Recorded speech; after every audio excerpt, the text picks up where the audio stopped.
In this video, I'm going to be showing you how to reset the waste ink counter on your Epson XP-6000 and similar models. So stay tuned, you won't want to miss this video.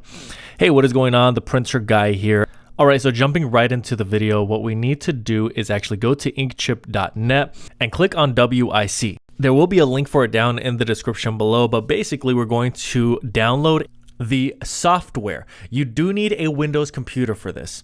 Now you're going to select WIC to get to the page where you can actually select your language and download the software. So we are still in the process of downloading the software. This is the application that's downloaded onto your Windows computer, and you can open that up and begin the downloading process. You're going to click yes, okay, go through all the prompts to actually download the software, and you will be presented with different languages. Of course, select your language. Mine is English, so I'm selecting English.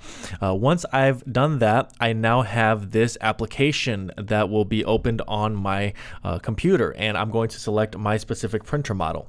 Now, it is important to note that you do need to be connected directly from your PC, computer, or laptop to your printer with a USB cable. So once all of that has been settled, we can now purchase a key, a reset key. So we are going to actually click on WIC, and this is the page where we will be brought to where we can actually purchase a WIC key.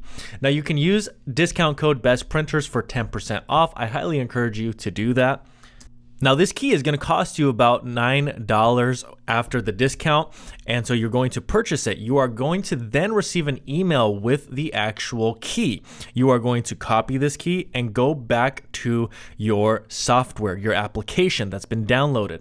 And that is where you can actually click on Reset Waste Ink Counter, insert your key, and then go through all of the prompts until you have successfully and fully reset your waste ink counter.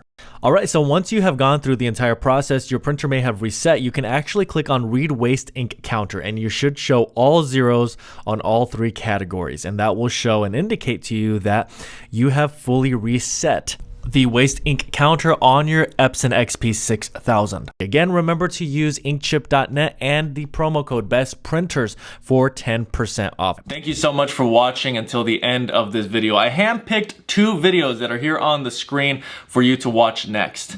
Also consider subscribing to this channel. There's so much helpful content for you if you're a printer owner, and it's just good to have a resource like this for you in the future, whether you're dealing with a printer that's not printing well or you need more printer recommendations. So I look forward to seeing you again in another video.